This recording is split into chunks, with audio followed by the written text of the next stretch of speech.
ब्रह्मसूत्रम। ब्रह्मसूत्र ग्रंथ में page number 1145 और 1145 पेज के ऊपर से 2 नंबर की पंक्ति है, एकाग्रताधिकरणम। ठीक, तो बात यह चल रही है चतुर्थाध्याय प्रथम पाद, और चतुर्थाध्याय के प्रथम पाद का यह 7 नंबर का अधिकरण आज चालू हो रहा है, और इस अधिकरण का नाम है एकाग्रताधिकरणम। ठीक है, आइए इस अधिकरण के भी जो 6 अंग है उनको हम लोग लिख लेते हैं। तो शीर्षक है एकाग्रताधिकरणम। फिर उसके नीचे के पंक्ति में एक वाक्य में लिखे कंस में उपासने उपासने दिगादि नियम निराकरणाधिकरणम निराकरणाधिकरणम पूर्ण विराम कंस बंद। उसके नीचे के पंक्ति में उसका अर्थ लिखिए। उपासनाओं में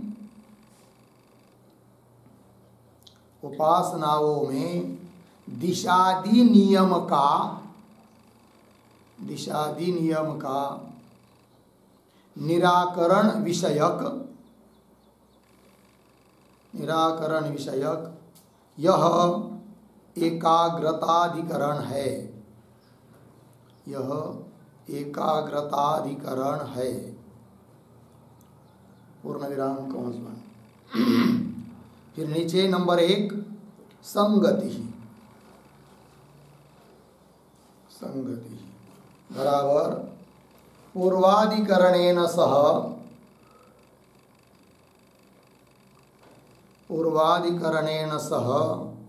अस्य अधिकरणस्य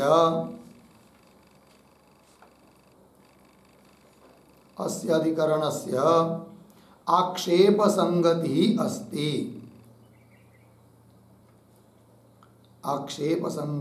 अस्ति। पूर्ण विराम। तथा ही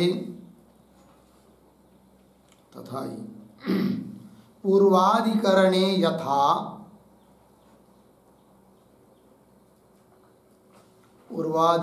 यथा अंग अनाश्रित उपासनेषु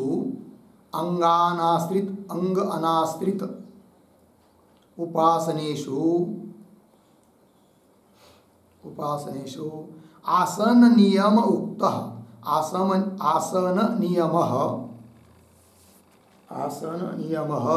उक्तः अर्धविराम। तद्वत्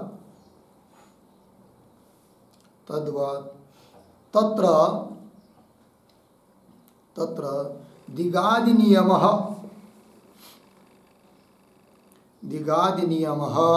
कथं न स्यात् प्रश्न चिन्ह इति एवं आक्षेप संगत्या इदम अधिकरणम आरभ्यते।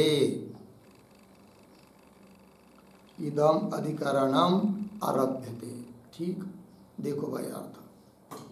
तो यह एकाग्रताधिकरण है। तो क्या सिद्ध करना इस अधिकरण में, वो एक पंक्ति में लिख के दिया कि उपासने दिगादि नियम निराकरणाधिकरण, अर्थात उपासनाओं में दिशा आदियों का नियम, इस दिशा में बैठना चाहिए, इस देश में बैठना चाहिए, इस काल में उपासना करनी चाहिए, ऐसा कोई नियम नहीं है। तो दिशादि नियम का निराकरण विषयक यह एकाग्रताधिकरण है। ठीक है, आइए तो संगति बता रहे हैं। तो पूर्वाधिकरण के साथ इस अधिकरण की आक्षेप संगति है। वो कैसे, तो उसका स्पष्टीकरण कर रहे हैं तथा ही इत्यादि पंक्ति से।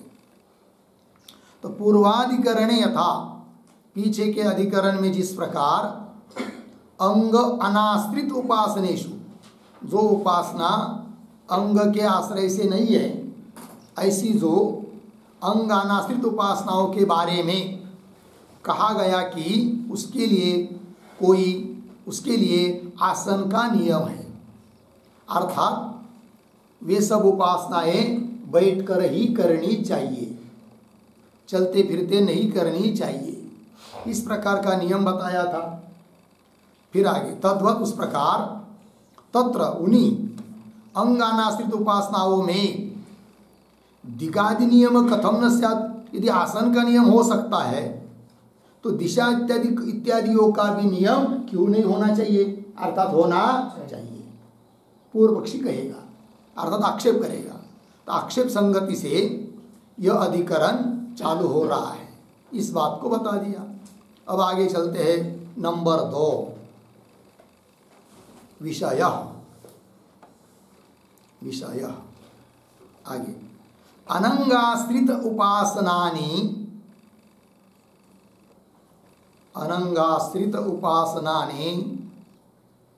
अस्य अधिकरणस्य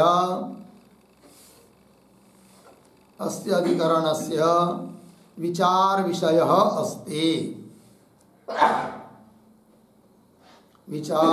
अस्ति। ठीक है, देखो भाई अर्थ। तो अनंगाश्रित उपासनानि, जो अंगाश्रित उपासना नहीं है वे उपासना ही इस अधिकरण का विचार विषय है, अर्थात उन उपासनाओं के संबंधी ही विचार किया जा रहा है, उनके लिए दिगादियों का नियम है या नहीं, इस प्रकार से। ठीक है, चलते हैं आगे नंबर 3, संशय बराबर अंग अनाश्रित उपासनेषु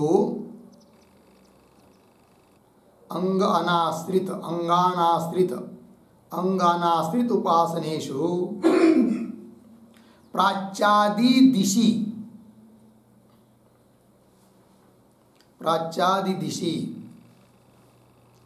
तीर्थादि देशे आगे प्रदोषादि काले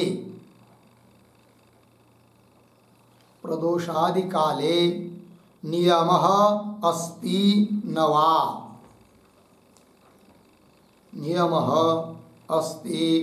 वा इति उभयथा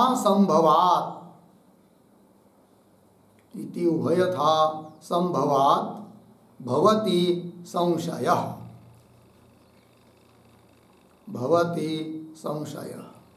ठीक है, देखो भाई अर्थ। तो जो अंग अनाश्रित उपासनाएं हैं वे उन उपासनाओं का अनुष्ठान प्राच्यादि दिशि, पूर्व वगैरह दिशा में, तीर्थ वगैरह तीर्थ क्षेत्र देश में, तीर्थादि देश में जगह में, प्रदोषादि काल में वो उपासना होनी चाहिए, ऐसा नियम है अथवा नहीं, ये हुआ संशय। दोनों प्रकार से हो सकता है, इसलिए संशय हुआ। तो संशय का स्वरूप भी बता दिया। फिर आगे चलते हैं नंबर 4, पूर्व पक्ष बराबर प्रायेण वैदिक कार्येषु दिगादि नियम दर्शनात् अत्रापि नियमः अस्ति इति पूर्वपक्षः पूर्णविराम। तथा ही उद्धरण चिन्ह में ब्रह्मयज्ञेन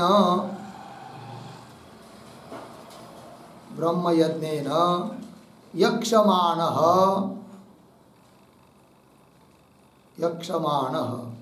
प्राच्यां दिशि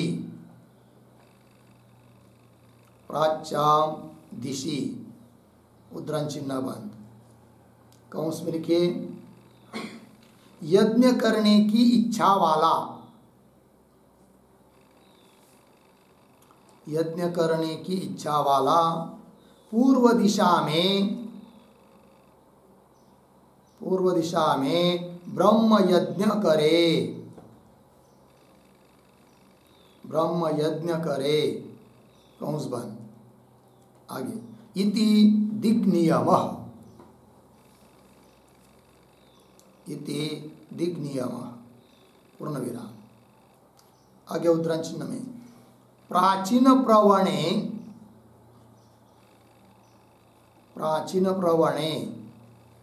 वैश्वदेवेन यजेत, वैश्वदेवेन यजेत, उद्धरण चिन्ह बंद। कौंस में लिखिए पूर्व दिशा में क्रमशः निम्न स्थल में, क्रमशः निम्न स्थल में वैश्वदेव यज्ञ करे, वैश्वदेव यज्ञ करे, कौंस बंद। आगे इति देश नियमः, इति देश नियमः पूर्ण विराम।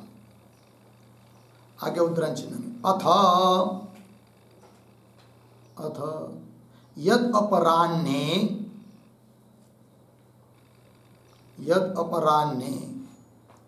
पिंड पितृयज्ञेन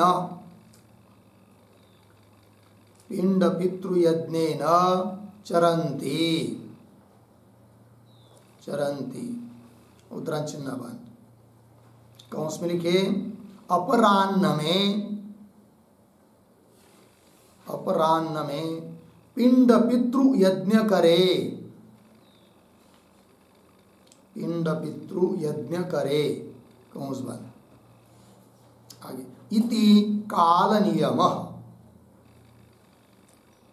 इति काल नियमः पूर्ण विराम। आगे तदेतत्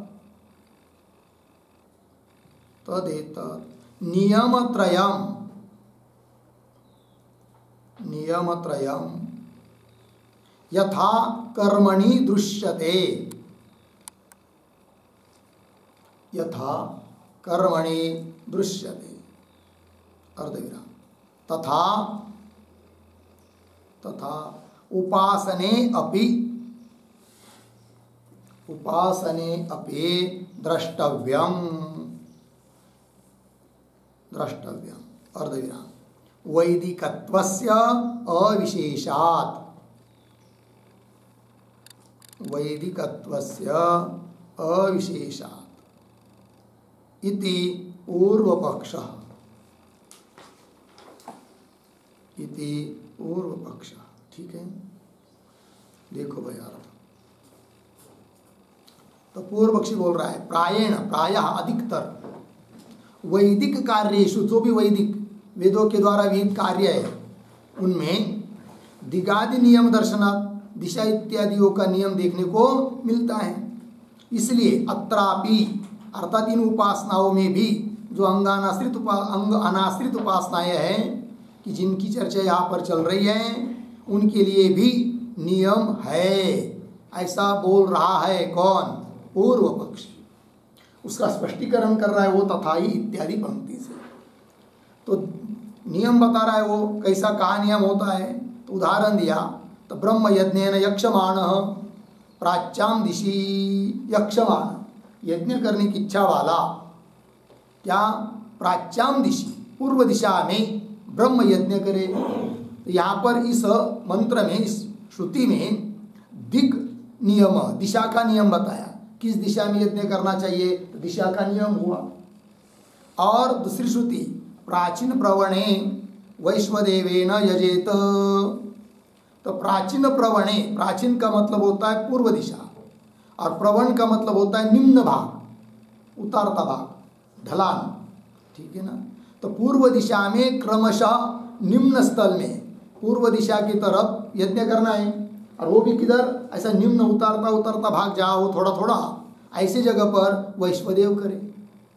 तो इति इस श्रुति के आधार पर यह मालूम पड़ता है कि देश का नियम, किस प्रकार का स्थान यज्ञ के लिए चाहिए वो मालूम पड़ा। दिशा हुआ, देश हुआ। अब काल, अथ यद अपराह्ने पिंड पितृ यज्ञ न चरंती, तो अपराह्न में पिंड पितृ यज्ञ करे तो काल बताया, इति काल नियम। तो इसका मतलब क्या हुआ, तद एतत् नियम त्रयम, दिशा, देश और काल, किस दिशा में करना चाहिए, किस देश में करना चाहिए, किस काल में करना चाहिए, इस प्रकार का नियम बताया। तो जैसा कर्म में इस प्रकार के नियम देखने को मिलते हैं, तथा उपासना अपनी द्रष्टव्य, उपासना में भी दिशा, देश, काल का नियम होना चाहिए, ये बोल रहा है पूर्व पक्षी।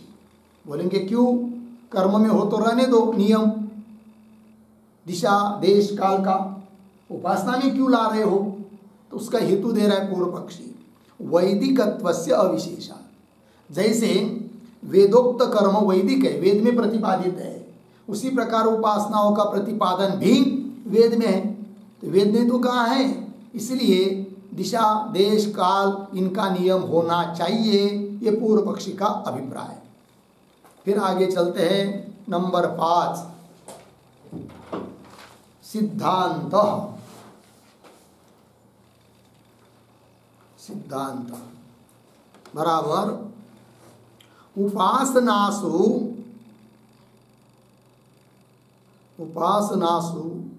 नास्ति दिगादि नियमः,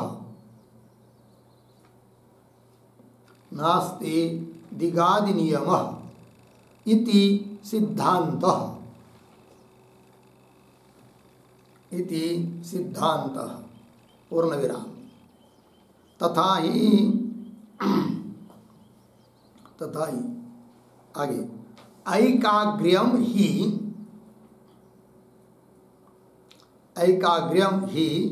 ध्यानस्य कंस में लिखिए उपासनस्य, कंस बंद, उपासनस्य कंस बंद। आगे प्रधानम साधनम अस्ति, प्रधानम साधनम अस्ति पूर्ण विराम। न च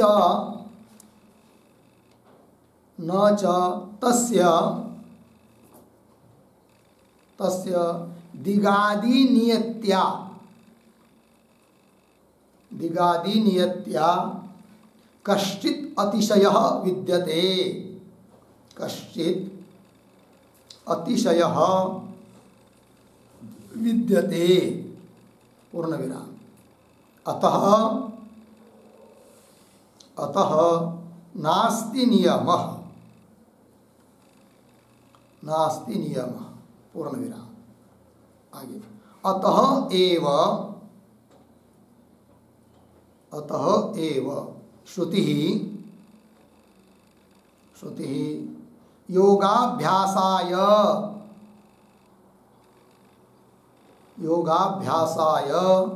प्रदेशं निर्दिशन्ति।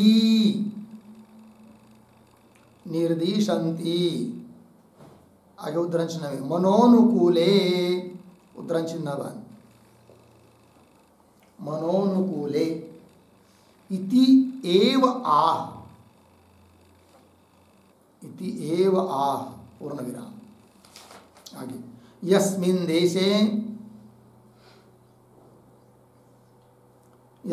देशे सौमनस्यम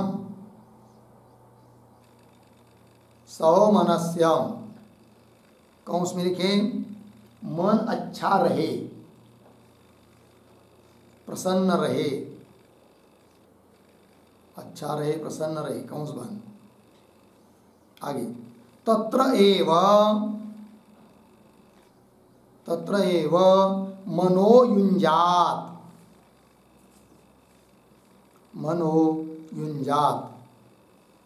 कंस में लिखिए उसी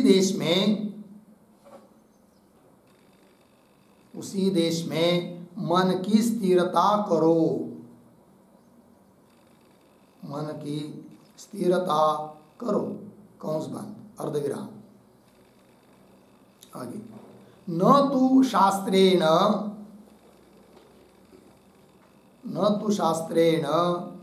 नियमितः कश्चित् देशः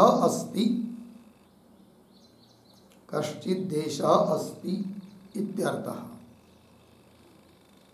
पूर्ण विराम। आगे उद्धरण में समे शुचौ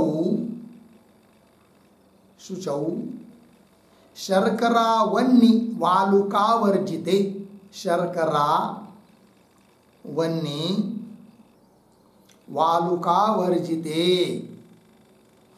उद्धरण चिन्ह बंद। श्वेतरोपनिषद 2:10। आगे, इति योगाभ्यासाय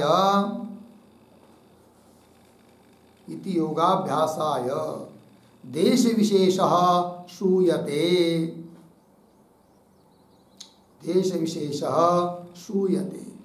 इति चेत पूर्ण विराम। आगे, सत्यम अर्धविराम। दृष्ट सौकर्यार्थम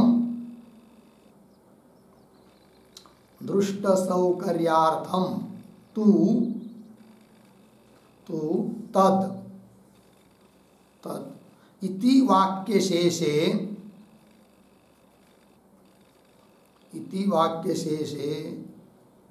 मनोनुकूलत्व विशेषणात्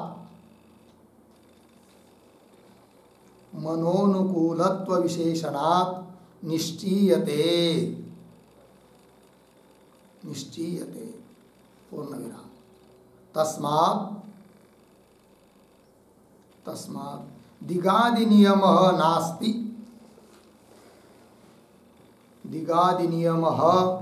नास्ति इति सिद्धान्तः।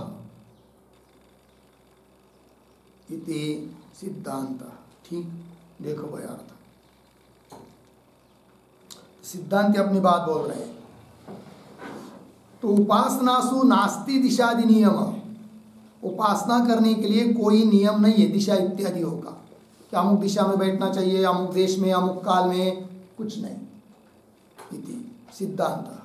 क्यों बता रहे आगे, तथा ही ऐकाग्र्यम ही ध्यानस्य प्रधानम साधनम, ध्यान अर्थात उपासना, उसका मुख्य साधन है ऐकाग्र्य, मन की एकाग्रता, ये मुख्य साधन है। यदि मन की एकाग्रता हो जाती है तो किसी दिशा में किसी काल में बैठो, कोई रोक टोक नहीं है, नियम नहीं है, ठीक है। और मन एकाग्र नहीं है, केवल दिशा, देश, काल इत्यादि कोई देखते रहेंगे कि इस देश में, इस काल में, इस दिशा में बैठना है, तो क्या लाभ? एकाग्र ही नहीं होगा मन, तो उपासना ही नहीं हो पाएगी। वही कह रहे ऐकाग्र्यम ही ध्यानस्य नाम उपासनस्य प्रधानम साधनम अस्ति, मुख्य साधन है। न च तस्य दिगादिनियत्या कश्चित् अतिशय विद्यते, न कान्वय विद्यते के साथ। तस्य ऐकाग्र्यस्य दिशादिनियत्या, दिशादियों का नियम पालने से उन एकाग्रता होने में कोई अतिशय देखने को मिलता नहीं है। वही कह रहे, तस्य दिशादिनियत्या कश्चित् अतिशय न विद्यते, कोई अतिशय उसमें आ जाता है दिशादियों के नियम से, ऐसा कुछ नहीं है। अतः नास्ति नियम, अतः दिशादियों का कोई नियम नहीं है। फिर बोलेंगे शास्त्र में क्यों बताया है? तो योगाभ्यास करने के लिए बताया है, न कि उपासना के लिए, ठीक है।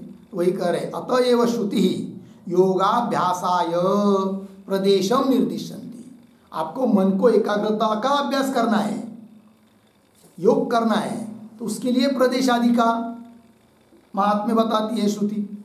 तो वही कह रहे, अतएव श्रुति योगाभ्यासाय प्रदेशम निर्दिशन्ति, प्रदेश का निर्देश करती हुई श्रुति कहती है मनोनुकूले इति एव, इतना ही बताती है कि जहाँ पर मन के लिए अनुकूल हो वहाँ पर ये करो, ठीक। आगे, यस्मिन् देशे सौमनस्यम, जिस देश में बैठने के बाद मन अच्छा हो जाता है, प्रसन्न रह जाता है, वहीं पर साधना करो, वही करें। यस्मिन देशे सौमनस्यम तत्रैव मनोयुञ्जात, उसी देश में मन की स्थिरता करो। न तो शास्त्रेण नियमित कश्चित देश अस्ति, शास्त्र ने कोई नियमित ऐसा देश काल बताया नहीं है। तो बोलेंगे समय शुचौ, ये जो श्रुति है श्वेता श्वेतर उपनिषद की, उसमें तो बताया बहुत सारी बात, वो कैसे बताया फिर? उस पूरी श्रुति का उल्लेख भाष्य में होगा, उसका अर्थ भी वहाँ पर लिखेंगे। या इतना ही, समय शुचौ, समय मतलब ऐसे भूमि पर बैठना चाहिए साधना करने के लिए जो भूमि समान हो, तुल्य समान, नीचे ऊपर न हो, और शुचौ पवित्र हो, अपवित्र स्थान न हो, और शर्करा वन्नी वालुका वर्जिते। शर्करा का मतलब लिखा देंगे बाद में, कि शर्करा का अर्थ छोटे छोटे पाषाण खंड, गारगोटी वगैरह, ऐसे देश में नहीं बैठना चाहिए। वो ऐसा स्थान छोड़कर, वन्नी जहाँ बहुत ज़्यादा हो प्रज्वलित, ऐसी जगह पर भी नहीं बैठना चाहिए, है कि नहीं? और वालुकामय प्रदेश में भी नहीं बैठना चाहिए, ये बात बताया। तो समय शुचौ शर्करा वन्नी वालुका वर्जिते इति, इस प्रकार योगाभ्यासाय देश विशेषः श्रूयते, योगाभ्यास करने के लिए विशेष विशिष्ट प्रकार का देश श्रुति में बताया है। ऐसा यदि कोई आक्षेप करता है तब कहते हैं सिद्धांती सत्य, वो बात ठीक है, योगाभ्यास के लिए तो बताया सब, है कि नहीं? किंतु वो किसके लिए, कितने मात्र के लिए? दृष्ट सौकर्यार्थम, प्रत्यक्ष जो सुलभता, सुविधा, सुख सुविधा, उसके लिए वो है। ऐसा होने पर ही उपासना होगी, इसके लिए नहीं, वो तो योगाभ्यास के लिए सब बात बताइए। तो दृष्ट सौकर्यार्थम तो तत् इति, यह बात वाक्य शेषे, वाक्य शेष में, वहाँ के प्रकरण के वाक्य शेष में बताया है। मनोन क्यों, कैसे मालूम पड़ा? तो वाक्य शेष में मनोनुकूले ऐसा आया है, उससे ये मालूम पड़ता है। तो मनोनुकूलत्व विशेषणात् निश्चीयते, कुल मिलाकर तस्मात् दिगादि नियम नास्ति इति सिद्धांत हो गया। आइए आगे, नंबर 6 प्रयोजनम बराबर पूर्व पक्षे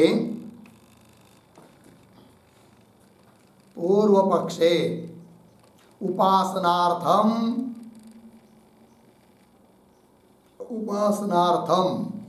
दिगादिषु आदरः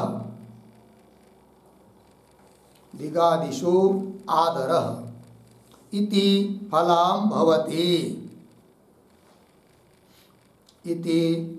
भवति पूर्ण विराम।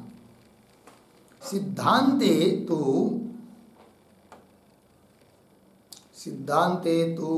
अनादरः इति फलां भवति पूर्ण विराम। एवं उभयोः फलभेदः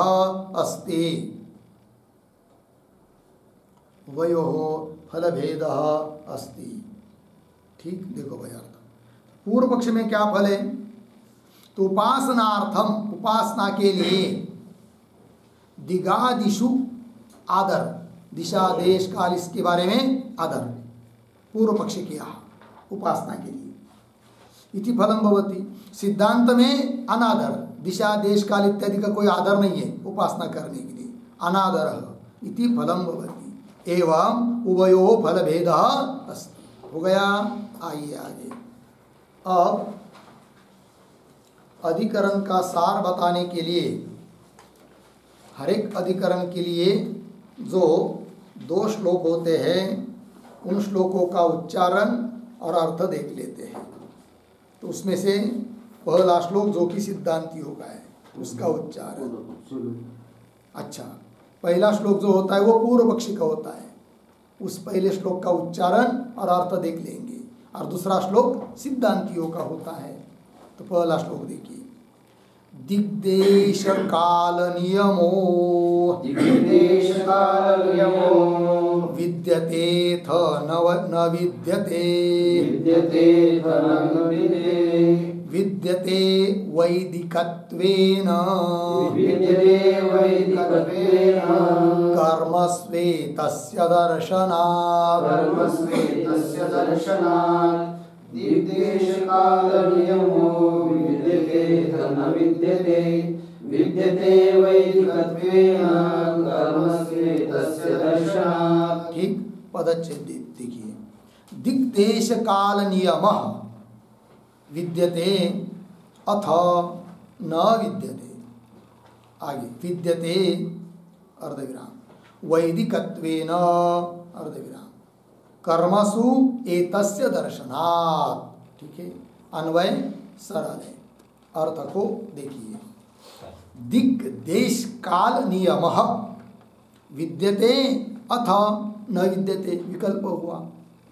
तो उपासना करने के लिए दिक् मतलब दिशा, देश और काल, इनका नियम है अथ अथवा नहीं है, विकल्प हुआ। तब सबसे पहले पूर्व पक्ष अपनी बात बोलता है, कहता है विद्यते, अर्थात उपासना करने के लिए दिक् देश काल का नियम है, विद्यते। बोलेंगे क्यों? हेतु दे रहे वैदिकत्वेन, जैसे कर्मों के लिए दिक् देश काल का नियम है, उस प्रकार उपासनाओं में भी है। क्योंकि कर्म जैसा वैदिक है वैसे उपासना भी वैदिक है, वेद में कहा है। तो वैदिकत्वेन होगा इतना।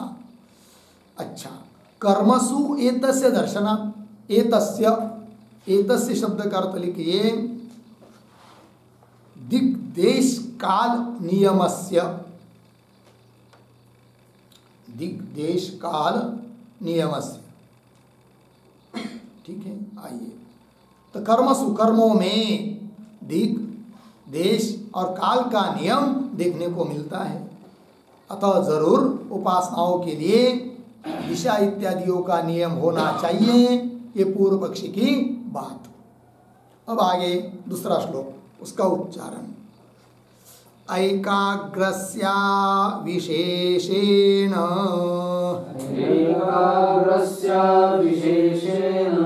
दिगादिर्न नियम्यते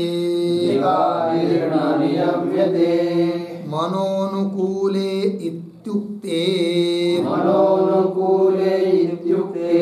दृष्टार्थं देशभाषणम् एकाग्रस्य विशेषेण दिगादिर्न नियम्यते मनोनुकूल इत्युक्ते दृष्टार्थं देशभाषणम्। ठीक, पदच्छेद देखिए भाई। ऐकाग्रस्य अविशेषेण दिगादिः न नियम्यते मनोनुकूले इति उक्तेः दृष्टार्थं देशभाषणम्। अब अन्वय इति उक्तेः तक सरल है, मनोनुकूले इति उक्ते है ना, यहाँ तक श्लोक सरल है। फिर उसके बाद उक्तेः के बाद देशभाषणम पीछे दृष्टार्थम। अर्थ देखिए भाई, तो सिद्धांती बोल रहे ऐकाग्रस्य अविशेषेण, एकाग्रता ये सभी उपासनाओं में समान रूप से है, अविशेषेण। इसलिए दिगादि न नियमित, दिशा इत्यादियों के लिए इत्यादियों का कोई नियम नहीं है। बोलेंगे कैसा आपको मालूम पड़ा? तो कह रहे श्रुति में ही मनोनुकूले ऐसा पद आया है। इति उक्ते, इस उक्ति के अनुसार देशभाषणम दृष्टार्थम, देशभाषणम, देशभाषणम शब्द का अर्थ लिखिए देश उल्लेखम, देश का जो उल्लेख हुआ है वह दृष्टार्थम, दृष्टार्थम का भी अर्थ लिखिए दृष्ट फलार्थम अस्ति, दृष्ट फलार्थम अस्ति इत्यर्थः। वो प्रत्यक्ष फल के लिए है, ये बात बता दिया। हो गया। आइए आगे, अब चलते हैं भाष्य में।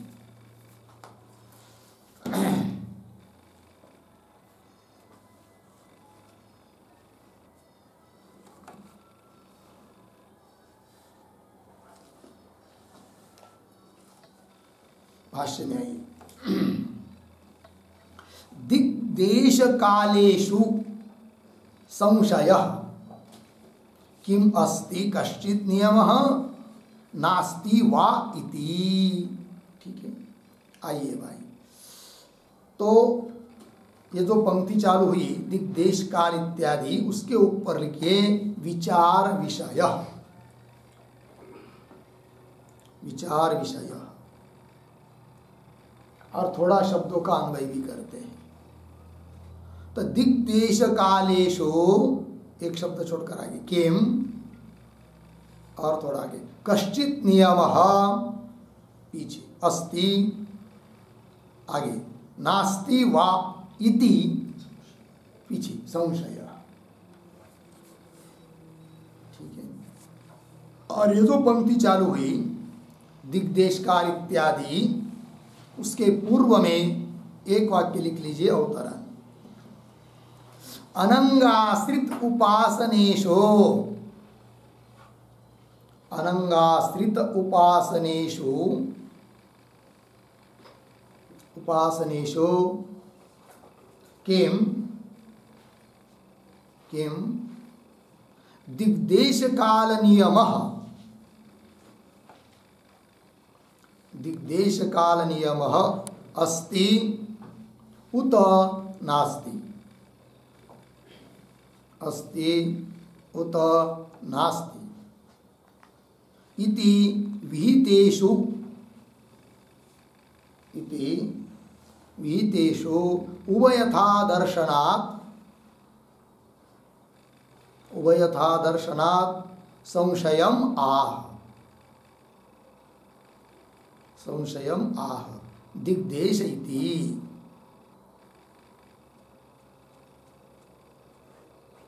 देखो भाई अर्थ, अनंगाश्रित उपासनेषु, जो अंगाश्रित उपासना नहीं है, ऐसे उपासनाओं के बारे में, उपासनाओं में किम क्या, दिग देश और काल का नियम है अथवा नहीं, इस प्रकार का संशय।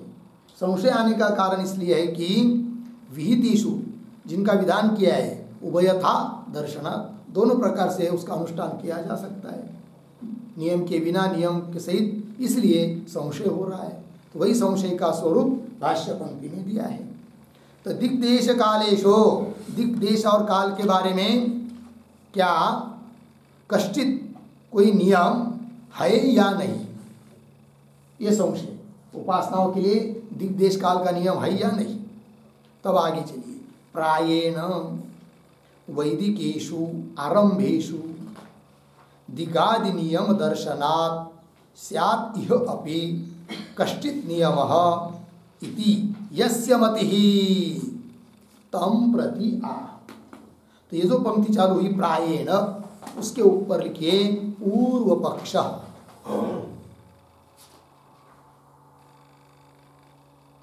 ठीक है, और थोड़ा शब्दों का अन्वय, एक शब्द छोड़कर, वैदिकेषु आरंभेषु, पीछे प्रायेण, आगे दिगादि नियम दर्शनात् इह अपि कश्चित् नियमः, इह अपि कश्चित् नियमः, पीछे स्यात् इति यस्य मतिः, यहाँ तक इति यस्य मतिः हो गया। आइए भाई, और ये जो पंक्ति चालू हुई प्रायेण, तो उसके पूर्व में एक वाक्य लिखिए अवतरण, लिखेंगे अनंगोपासनानि, अनंगोपासनानि नियत देश, नियत दिग्देश कालानि, नियत दिग्देश कालानि चोदना लक्षणत्वात्, चोदना लक्षणत्वात् यागादिवत्, यागादिवत् इति अभिप्रेत्य इति अभिप्रेत्य पूर्व पक्षम दर्शयति, पूर्व पक्षम दर्शयति प्रायेण इति, प्रायेण इति। ठीक है, देखो भाई अनुमान दे रहा है पूर्व पक्षी। अनंगोपासनानि पक्ष है, जो उपासना अंगाश्रित नहीं है, ऐसे अनंगोपासनानि नियत दिग्देश कालानि, नियमतः दिग्देश काल वाली है साध्य। ठीक है ना। हेतु चोदना लक्षणत्वात्, चोदना विहित होने के कारण, वेद में विहित है इसलिए याग आदि की तरह दृष्टांत हुआ। इस अनुमान आदि को मन में रखकर अभिप्रेत्य, उस अभिप्राय से पूर्व पक्षी अपनी बात बोल रहा है प्रायेण इत्यादि पंक्ति से। आइए फिर क्या कहता है, तो वैदिकेषु आरंभेषु प्रायेण, वैदिकेषु आरंभेषु, आरंभेषु कार्येषु, वैदिक कार्यों में जो भी वेद के द्वारा प्रतिपादित कार्य है उसमें वैदिकेषु आरंभेषु नाम कार्येषु प्रायेण, प्रायः बहुत करके, अधिकतर। आगे दिगादि नियम दर्शनात्, दिगादि, दिग मतलब दिशा, आदि शब्द से देश और काल, तो दिगादि नियम दर्शनात् देखने को मिलता है। उदाहरण आपको लिख के दे दिया है, 6 अंग लिखते समय पूर्व पक्षी का बात चल रही थी, उसमें सब लिख के दिया है। दर्शनात्, तो पूर्व पक्षी बोल रहा है जैसे अन्य जगह वैदिक कार्यों में दिक, दिशा, दिक, देश और काल का नियम देखने को मिलता है, उस प्रकार यह अपि इन अनंगाश्रित उपासनाओं के बारे में भी कश्चित नियम स्यात्, कोई तो नियम होना चाहिए। इति यस्य मति, ऐसी जिसकी बुद्धि है, तम प्रति आ, उसके लिए आप सिद्धांती बोल रहे हैं। तो ये जो पंक्ति चालू हुई तम प्रति, तम प्रति इसके ऊपर लिखिए सिद्धांत। सिद्धांती अब अपनी बात बोलेंगे। ठीक, क्या है आगे देखिए। तम प्रत्याह दिग्देश कालेशो अर्थलक्षण एव नियम, ये सिद्धांती बोल रहे हैं। किंतु ये जो पंक्ति चालू हुई तम इत्यादि, उस तम के पहले एक छोटा वाक्य लिखिए अवतरण के रूप में। तो लिखेंगे प्रदोषादि काले,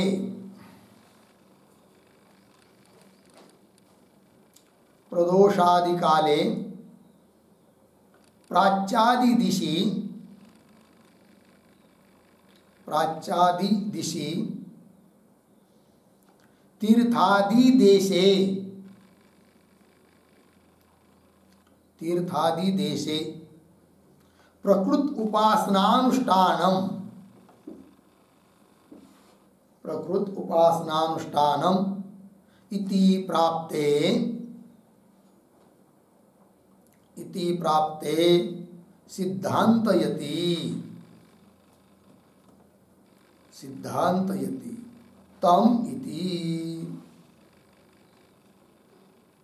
ठीक है, देखो अर्थ। तो प्रदोषादि काल में, प्राच्यादि पूर्वादि दिशा में, तीर्थादि देश में प्रकृत उपासना का अनुष्ठान होना चाहिए। इति इस प्रकार का पूर्व पक्षी प्राप्त होने पर सिद्धांतयति, सिद्धांती अपनी बात बोल रहे हैं तम इत्यादि पंक्ति से।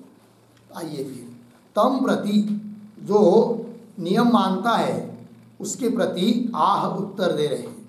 क्या? दिक देश कालेषु, दिक दिशा देश और काल के बारे में अर्थलक्षण एव नियम, यही नियम है, अर्थलक्षण नियम है। अर्थलक्षण मतलब क्या भाई? अर्थलक्षण इसका अर्थ लिख के रखिए ऐकाग्र्य फलत्वलिंगकः एव, ऐकाग्र्य फलत्वलिंगकः,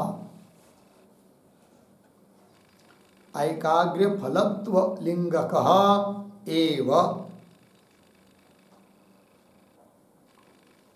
नियम हो गया।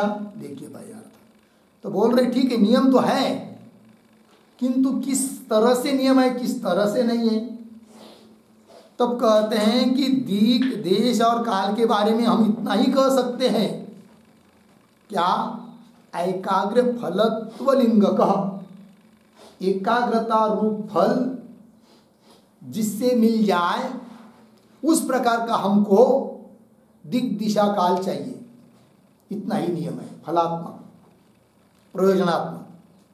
ये हम नहीं कहेंगे कि भाई तुमको उपासना करनी है तो नहीं अमुक ही दिशा हो, अमुक ही काल हो, अमुक ही देश हो, ये नहीं। फिर बिल्कुल नहीं चाहिए क्या दिशा दिक काल वगैरह चाहिए, कैसी? बस जहाँ एकाग्रता हो जाए वही दिक दिशा काल का नियम है और कुछ नहीं। यह अभिप्राय उसका स्पष्टीकरण और कर रहे आगे। तो अर्थ लक्षण एव नियम आगे, यत्र एव अस्य दिशि। अब यत्र इत्यादि सूत्रस्थ पद है, तो सूत्र के माध्यम से बोला जा रहा है, तो सूत्र का अर्थ पहले देख लेते हैं, उच्चारण और अर्थ, फिर आगे का भाष्य। तो सूत्र है यत्रैकाग्रता तत्रा विशेषात्। चलिए भाई लिखते हैं सूत्र का अर्थ। तो सूत्रावतरणम, सूत्रावतरणम बराबर अनंगाश्रित उपासनेषु, अनंगाश्रित उपासनेषु आसन नियमवत्, आसन नियमवत् दिगादि नियमः अपि स्यात्, दिगादि नियमः अपि स्यात् इति आशंक्य आह, इति आशंक्य आह यत्र इति। फिर नीचे के पंक्ति में सूत्रम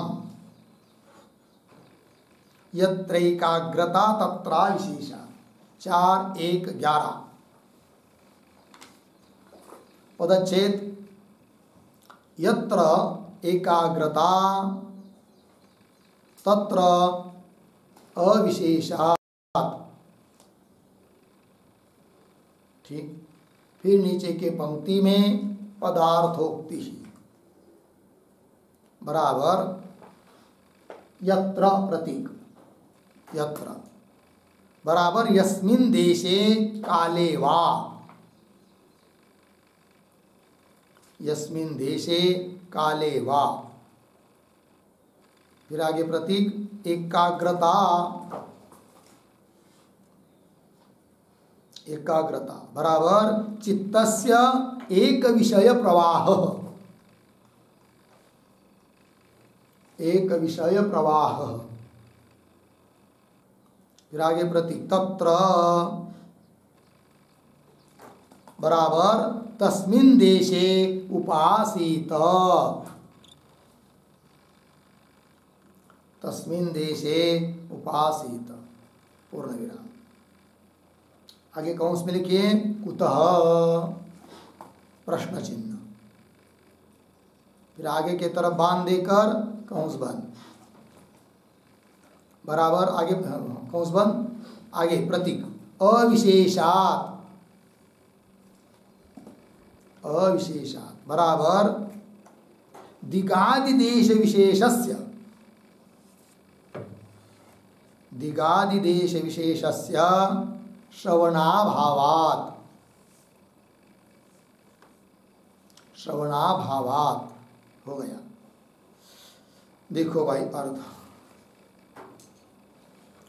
तो सूत्रावतरण में लिख रहे हैं अनंगाश्रित उपासनेषु, जो अंगाश्रित उपासना नहीं है, अनंगाश्रित उपासनाओं के बारे में आसन नियमवत, जैसे आसन का नियम बताया उस प्रकार दिगादि नियम अपि स्यात्, दिशा इत्यादियों का भी नियम होना चाहिए। ऐसी कोई शंका करता है तो उत्तर दे रहे सूत्र के माध्यम से यत्र एकाग्रता तत्रा विशेषा। फिर नीचे पदार्थोक्ति में यत्र यत्र अर्थ यस्मिन देशे काले वा, जिस देश में जिस काल में क्या एकाग्रता हो जाए। एकाग्रता मतलब चित्तस्य एक विषय प्रवाह, चित्त का एक ही विषय के तरफ प्रवाह, अर्थात चित्त की स्थिरता जहाँ हो सके। तत्र मतलब तस्मिन देशे, उस देश में, है कि नहीं, उस काल में उपासना करनी चाहिए। बोलेंगे क्यों ऐसा, कुतः, उत्तर दे रहे अविशेषात्, अर्थात दिगादि देश विशेषस्य श्रवणाभावात्, दिगादि देश विशेष का श्रवण श्रुति में बताया नहीं है। अतः, है कि नहीं, जहाँ पर अच्छी तरह से मन स्थिर हो जाता है उसी देश में उसी काल में उपासना करनी चाहिए। उपासना करने के लिए न तो दिशा का नियम है, न तो देश कोई तीर्थादि क्षेत्र ही चाहिए, ऐसा भी कोई नियम नहीं है, और कोई विशिष्ट काल ही चाहिए, ऐसा भी कुछ नियम नहीं है। इस बात को बता दिया। हो गया जी। आइए आगे, अब आगे भाष्य में आइए। तो यत्र एव अस्य दिशि देशे काले वा मनसः सौकर्येण एकाग्रता भवति तत्र एव उपासीत। ठीक है, शुरू के 2-4 शब्दों का अन्वय। यत्र एव, एक शब्द छोड़कर आगे, दिशि देशे काले वा, पीछे अस्य, आगे मनसः, आगे सरल है। और ये जो पंक्ति चालू हुई ना यत्र, उसके पूर्व में एक वाक्य लिख लेते हैं अवतरण के रूप में। लिखेंगे चोदनादि वशेन,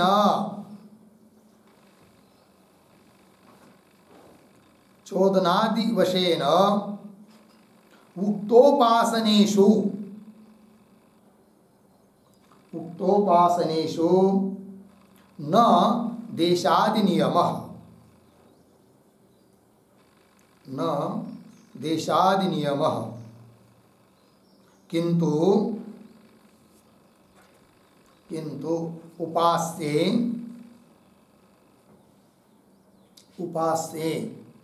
चित्तैकाग्र लक्षण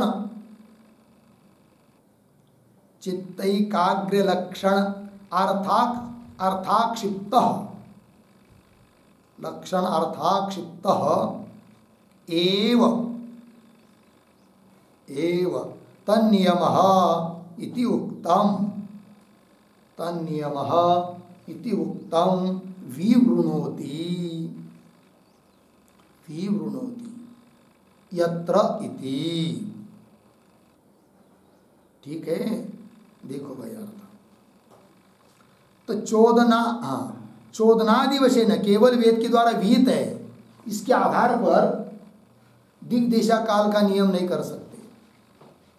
वही कह रहे चोदनादि वशेन उक्त उपासनेषु न दिशादि देशादि नियम। फिर क्या नियम है, तो वहाँ पर वही पर लिख दिया किंतु उपास्य चित्तैकाग्र लक्षण अर्थाक्षिप्त एव नियम। ठीक है ना, एव नियम इति उक्तम। अभी भाष्य में जो पंक्ति, जिस पंक्ति पर हम विचार कर रहे हैं यत्र इत्यादि, उसके पूर्व में लिखा था ना अर्थ लक्षण एव नियम, ये जो बताया उतना ही नियम है, वही कर रहे यहाँ पर। किंतु उपास्य, जो भी उपास्य तत्व है उसमें चित्तैकाग्र लक्षण, चित्त की एकाग्रता स्वरूप जो फल वो जहाँ प्राप्त हो, बस वही नियम है, वही दिशा देश काल चाहिए, अमुक ही ऐसा कोई निश्चित नहीं। चित्तैकाग्र लक्षण अर्थाक्षिप्त अर्थात अक्षिप्त अर्थात प्राप्त ही नियम है, तन्नियम इति उत्तम। जो बात कही पीछे की पंक्ति में, उसी का विवरण कर रहे हैं यत्र इत्यादि पंक्ति से। तो पंक्ति को देखिए अन्वय के अनुसार, यत्र एव दिशि, जिस दिशा में, दिशि सप्तमी, दिशा में, देश में, और काले वा काल में, अस्य, अस्य शब्द का अर्थ लिखे उपासकस्य, उपासकस्य, उपासना करने वाले के लिए, उपासना करने वाले के मन का, मनसः सौकर्येण एकाग्रता भवति। सौकर्य मतलब सहज रीति से, जहाँ पर बैठते ही एकाग्रता हो जाए, वही उसके लिए देश काल अधिक अनुकूल है, उचित है। सौकर्येण सौकर्येण एकाग्रता भवति तत्र एव उपासित, बस वहीं पर उपासना करो, ये बात बता दिया। ठीक, आगे प्राचीदिक पूर्वान्न प्राचीन प्रवणादिवत विशेष अश्रवणात्, है कि नहीं। अब ये जो पंक्ति चालू हुई प्राची इत्यादि, उसके पूर्व में एक वाक्य लिखिए, छोटा सा अवतरण। यत्तु चोदना लक्षणत्वात्, चोदना लक्षणत्वात् इति अनुमानम, इति अनुमानम तत्र तत्र श्रुत देशादिमत्वम उपाधि, श्रुत देशादिमत्वम उपाधि इति वदन अविशेषात् इति सूत्रपदम व्याचष्टे,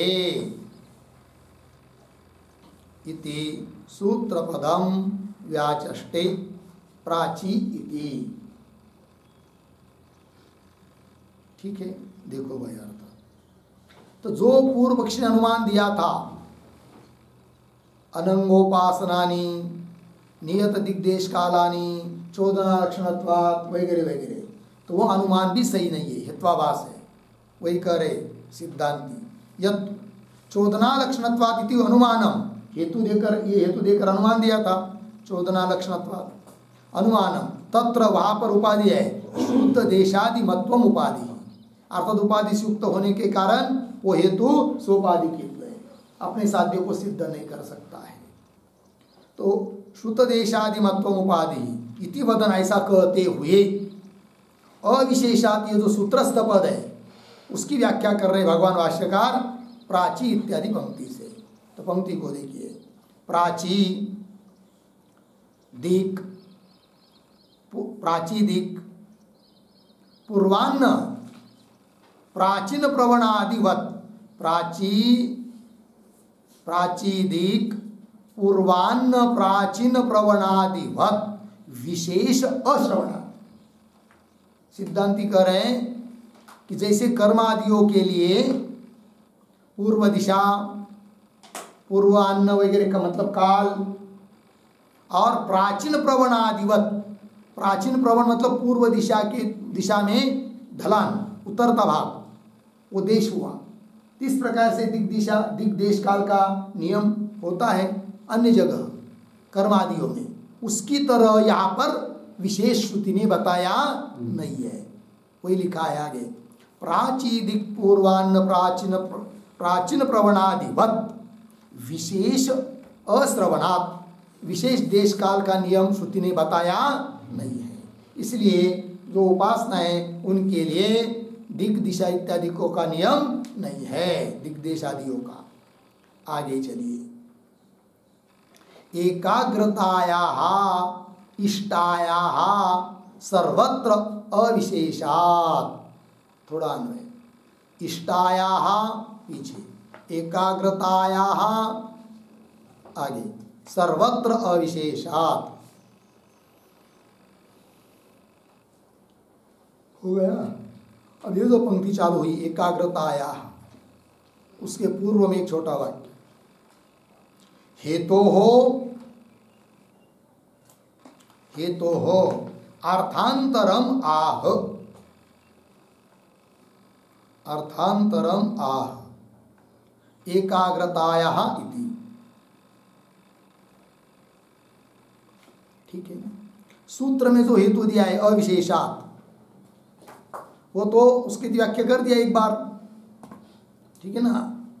क्या कि जैसे कर्म आदियों में पूर्वादि देशों का विशेष बताया है, उस प्रकार विशेष का अश्रवण एक अर्थ हुआ, विशेष का अश्रवण। अब दूसरा अर्थ कर रहे हैं उसी अविशेषात इस पद का, क्या? इष्टायाः एकाग्रतायाः सर्वत्र अविशेषात। उपासना करने के लिए हमको इष्ट अभिप्रेत इच्छित जो एकाग्रता है वह सर्वत्र सभी जगह अविशेषात।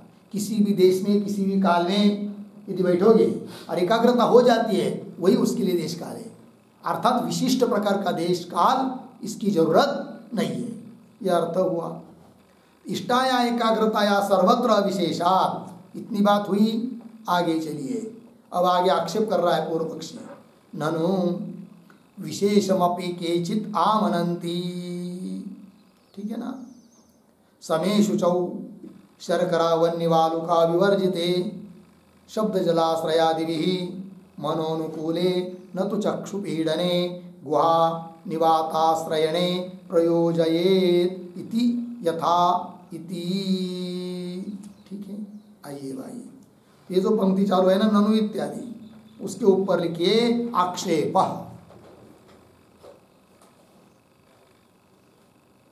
आक्षेप,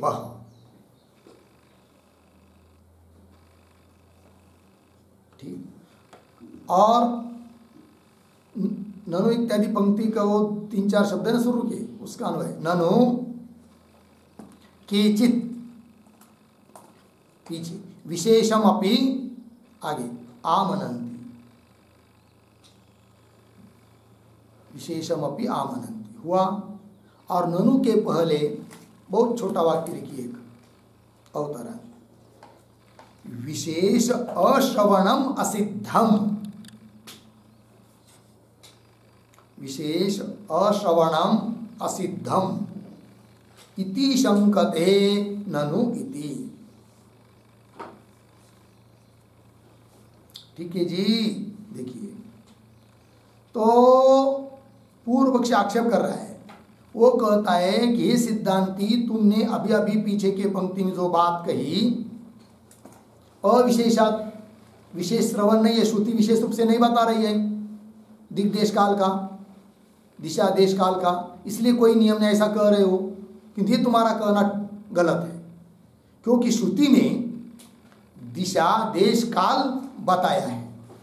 पूर्व पक्षी बोलेगा तो वही कह रहा है, जो विशेष अश्रवणात हेतु दिया सिद्धांतियों ने, तो पूर्व पक्षी बोलेगा विशेष अश्रवण ये जो हेतु वो असिद्ध है, अर्थात विशेष रूप से श्रुति आदि में कहा है, बताया है। बोलेंगे कहा बताया है, बताओ तो, वो दे रहे फिर ननो केचित, कुछ लोग विशेषम अप्यामनन्ति, है कि नहीं, उपासना के लिए विशेष प्रकार का, विशिष्ट प्रकार की दिशा देश काल बताया है, ऐसा यदि पूर्व पक्षी बोलता है तो उस पूर्व पक्षी को पूछेंगे ठीक है बताओ फिर कहाँ बताया है, श्रुति का वचन तो बताओ। वो दे रहा है वचन आगे, समौ शुचौ शर्करा वन्य बालुका विवर्जिते शब्द जलास्त्रयादिभिः मनोनुकूले न तो चक्षुपीडने गुहानिवाताश्रयणे प्रयोजयेत इति यथा इति। श्रुति के पदों का थोड़ा अन्वय, समे शुचौ, एक शब्द छोड़कर आगे, शब्द जलाश्रयादिभिः, पीछे शर्करा वन्यवालुका विवर्जिते, फिर आगे मनोनुकूले, आगे सरल है। अर्थ देखिए भाई, समय समान भूमि हो, शुचौ पवित्र भूमि हो, और कैसी हो बताया, अब किस कौन चीज वहां नहीं चाहिए वो बता रहे। शब्द जलाश्रयादि भी सह इत्यर्थ, बहुत वहां कर कर कर कर किसी फैक्ट्री आदि का आवाज आता हो ऐसा स्थान नहीं चाहिए। शब्द बहुत बड़ा जलाश्रय पास में हो तो ठंडी लग जाएगी, ऐसा भी नहीं चाहिए। आश्रय निवास स्थान अन्य लोगों के, सामान्य लोगों के, गृहस्थियों के घरदार, वो भी पास में बगल में नहीं चाहिए, ठीक है। और क्या नहीं चाहिए, इनके सहित और कर आगे शर्करा इत्यादि, और अंतिम है ना शर्करा इस पंक्ति पद के आगे वर्जिते, तो पीछे से फिर शब्द जलाश्रया इत्यादि, जलाश्रय इत्यादि को के साथ शर्करा वर्जित, वन्नी वर्जित, वालुका वर्जित। शर्करा सूक्ष्म छोटे छोटे पाषाण खंड को कहते हैं शर्करा। वन्नी बहुत बड़ा आग बार बार पास में जलती हो अग्नि, तो ऐसे पास में भी बननी चाहिए, उपासना नहीं हो सकती। और वालुका भी वर्जित है, वालुकामय प्रदेश रहेगा, वो भी ठीक नहीं है। तो इन सबको छोड़कर चाहिए विवर्जिते। और कैसा? मनोनुकूले, जो मन को प्रसन्न करने वाला जगह हो, ऐसी जगह पर।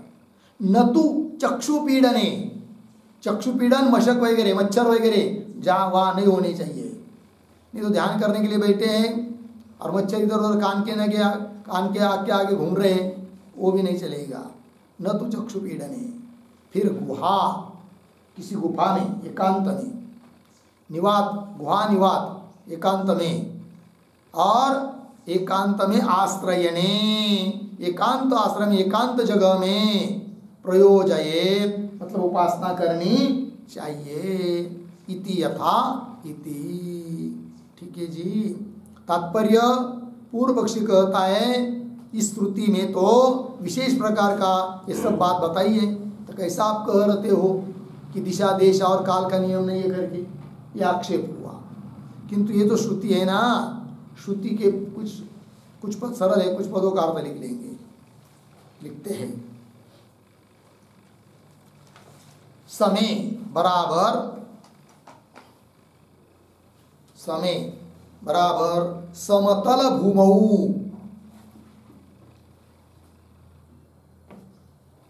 समतल भूमौ।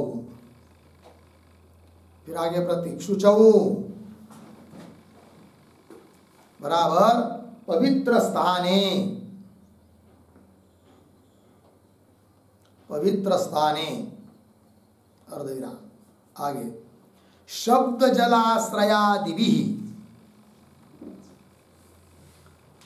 शब्द जलाश्रयादिभिः कौंस में लिखिए सह, कौंस बंद। फिर आगे शर्करा वन्य वालुका विवर्जिते, शर्करा वन्य वालुका विवर्जिते बराबर शब्द अर्धविराम जलाश्रय वर्जनम, जलाश्रय वर्जनम बराबर शीत निवृत्त्यर्थम, शीत निवृत्त्यर्थम अर्धविराम। आगे प्रतीक आश्रय बराबर जन साधारण के निवास आदि से भी शून्य, जन साधारण के निवास आदि से भी शून्य हो, पूर्ण विराम। आगे प्रतीक शर्करा बराबर, बराबर सूक्ष्म पाषाणाः, सूक्ष्म पाषाणाः अर्धविराम। आगे वन्नी और बालू से भी रहित हो, वन्नी और बालू से भी रहित हो, पूर्ण विराम। आगे प्रतीक चक्षु पीडनम, चक्षु पीडनः, चक्षु पीडनः बराबर मशक आदि से वर्जित हो, मशक आदि से वर्जित हो, मशक आदि से वर्जित हो। फिर प्रतीक गुहा बराबर एकांत आदि में, एकांत आदि में। फिर आगे निवाताश्रयणे, प्रतीक निवाताश्रयणे बराबर वायु वर्जित स्थान में,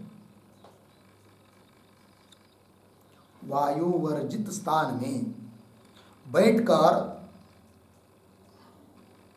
बैठकर मन को परमात्मा में, मन को परमात्मा में नियुक्त करना चाहिए, नियुक्त करना चाहिए, पूर्ण विराम, योगाभ्यास करना चाहिए, योगाभ्यास करना चाहिए। हो गया। आइए भाई अर्थ देखिए।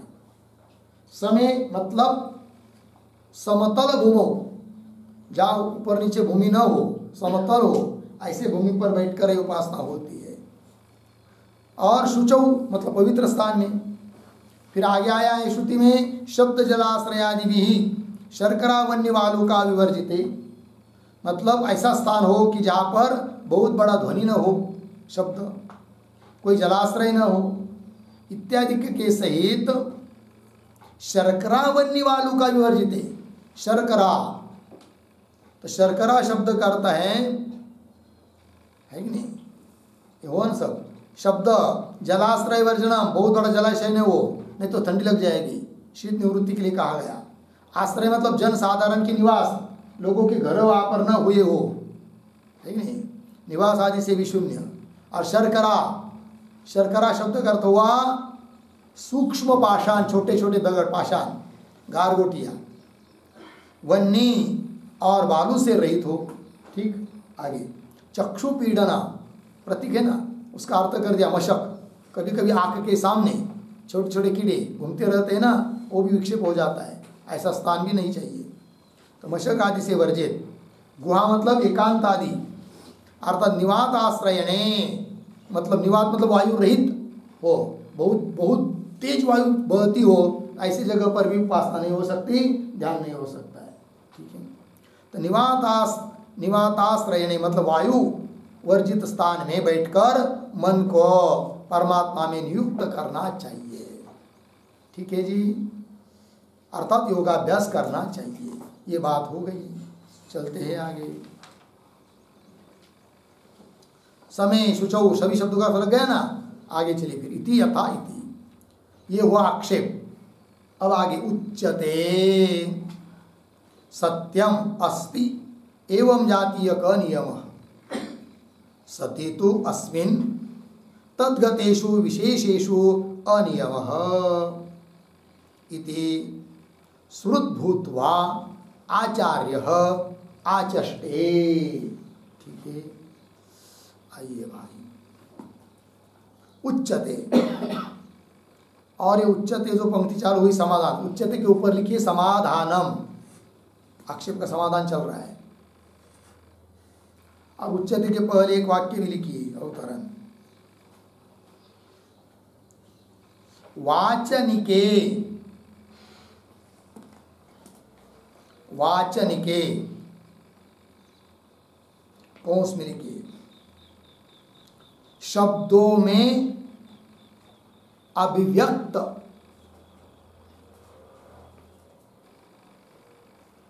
शब्दों में अभिव्यक्त हो गया, कौंस बन। और आगे चलिए। नियमे सती एव, नियमे सती एव। आगे दिगादि नियम निरसनम, दिगादि नियमम निरसनम इति आह उच्यते इति। देखो भाई अर्थ, ठीक है। तो वाचनिक के नियमे, वाचनिक नियम होने पर भी, वाचनिक नियम का मतलब केवल शब्द के खेल से अभिव्यक्त हो रहा है, प्रतीत हो रहा है, ऐसा नियम होने पर भी सत्येव दिगादि नियम निरसनम, सामान्य नियम तो दिखाई दे रहा है, तो भी विशेष जो दिगादि दिशादि उसके नियम का निरसन होता है। यही बात कही जा रही है उच्चते इत्यादि पंक्ति से। तो पंक्ति को देखिए, उच्चते एवं अन्वय किया ना, एवं जातीय का नियम नहीं, उच्चते सत्यम। सिद्धांति बोल रहे अच्छा हे पूर्व पक्ष, ऐसा तुमने कहा उच्चते सत्यम, ठीक है, तो भी एवं जातीय का नियम अस्ति, ठीक है ना। देखिए भाई, उच्चते सत्यम एवं जातीय का नियम अस्ति, सिद्धांति बोल रहे हे पूर्व पक्षी, इस प्रकार के नियम तो हैं, दिशा को बताने वाले, देश को बताने वाले, काल को बताने वाले, मान्य है हमको, है, तो भी उसमें सूक्ष्मता है। वो क्या कह रहे? सती तु एतस्मिन् तद्गतेषु विशेषेषु अनियम। सामान्य रूप से नियम होने पर भी विशेष रूप से कोई नियम नहीं है, ये बात बतानी है बस। किंतु देखिए, सती तु एतस्मिन्, एतस्मिन् सती, इस प्रकार के जो नियम बताए वो होने पर भी तद्गतेषु विशेषेषु अनियम, उसके अंतर्गत, उसमें अंतर्गत जो विशेष नियम उसका क्या है? अभाव। ये बात हो गई। तो ये जो पंक्ति ना, तद्गतेषु विशेषेषु अनियम, उसके आधार पर एक टिप्पणी लिखते हैं, प्रतीक तद्गतेषु, तद्गतेषु बराबर तत्शब्देन, तत्शब्देन श्रौतः विशिष्टः, श्रौतः विशिष्टः देशः गृह्यते, देशः गृह्यते, अर्धविराम, तस्मिन् गताः विशेषाः,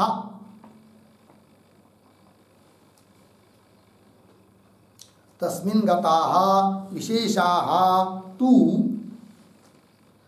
प्राचीन प्रवणादयः, प्राचीन प्रवणादयः, अर्धविराम, तन्नियमे, तन्नियमे कदाचित्,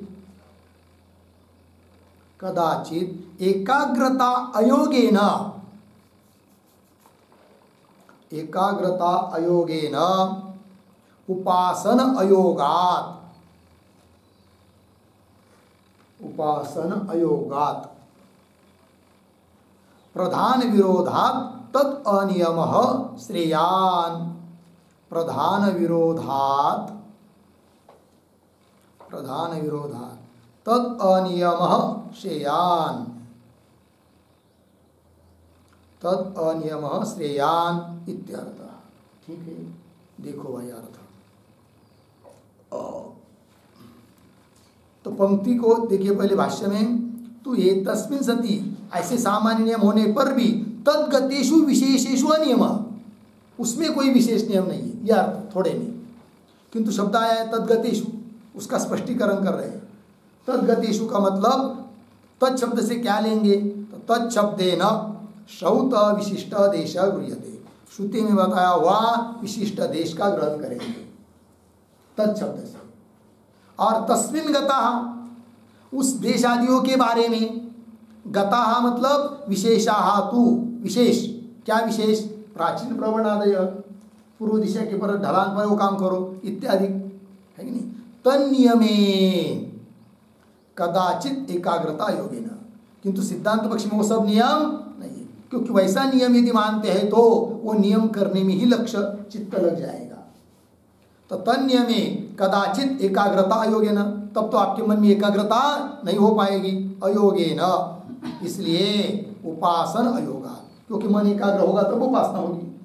उपासना होने के लिए मन की एकाग्रता चाहिए, और मन की एकाग्रता करनी है उसके लिए अच्छी जगह कहीं बैठ जाओ तो आप उसमें ही लग गए। ये दिशा कौन सी है और काल कौन सा है और देश कौन सा है, ये कैसा है वो कैसा है, यहाँ पर किसने अनुष्ठान किया है पूर्व में या नहीं, आदि आदि चिंतन में लग गए तो मुख्य उपासना नहीं हो पाएगी। इसलिए उपासना के लिए कोई दिग्देश काल आदि का नियम नहीं है। वही देखिए, तन्नियमे कश्चित, एकाग्रता योगेन, एकाग्रता न हो पाने से उपासना योगा, मुख्य जो उपासना है वही नहीं हो पाएगी, अर्थात प्रधान के साथ, मुख्य उपासना के साथ विरोध होगा। तो नियम मानकर यदि मुख्य लक्ष्य जो उपासना उसके साथ विरोध हो रहा है तो उसकी अपेक्षा नियम न मानना ही उचित है। वही कह रहे फिर, तद अनियम श्रेयान हो गया। आइए आगे भाष्य में, तु एतस्मिन् सति तद्गतेषु विशेषेषु अनियमः। ठीक है, और ये तो बात निर्णय हुआ इस बात को सूत्रकार भगवान भी अत्यंत दयालु बनकर हम लोगों को समझा रहे हैं। वो भगवान भाष्यकार हम लोगों को बता रहे हैं आगे की पंक्ति में, इति सुहृद भूत्वा आचार्य आचष्टे। ठीक, ये जो पंक्ति है इति, इति के पहले एक वाक्य लिखिए, नियमात नियमात अनियमः युक्तः अनियमः उक्तः। आइए, शेषी अनुगुण्यात्, शेषी अनुगुण्यात् इत्यत्र इत्यत्र सूत्रकार सम्मतिम आह, सूत्रकार सम्मतिम आह इति इति। हो गया जी, देखो भैया अर्थ, नियम नियमात अनियम युक्त, नियम की अपेक्षा अनियम ही अच्छा है। क्यों? शेषी अनुगुण्यात, शेषी में भी वो क्या है? अनुगत है, अनुगुण्यात। इत्यत्र, यही बात सूत्रकार ने भी कही है, उनकी सम्मति ले रहे हैं। पंक्ति को देखिए, इति सुहृद भूत्वा, अत्यंत मित्र बनकर, सूत्रकार भगवान सूत्रकार व्यास महाराज आचार्य आचष्टे, आचार्य लोगों ने हम लोगों के लिए इस प्रकार से कथन किया है, व्याख्यान किया है। ठीक, आगे, मनोनुकूले इति च एषा श्रुतिः यत्र एकाग्रता तत्र एव इति एतदेव दर्शयति। ये भी जो पंक्ति है मनोनुकूले, तो मनोनुकूले के पूर्व में एक वाक्य लिखते हैं भाई, लिखेंगे उक्ताः नहीं, उक्ता अपि श्रुतिः, उक्ता अपि श्रुतिः अस्माकं अनुकूला एव, अस्माकं अनुकूला एव इति आह मनो इति।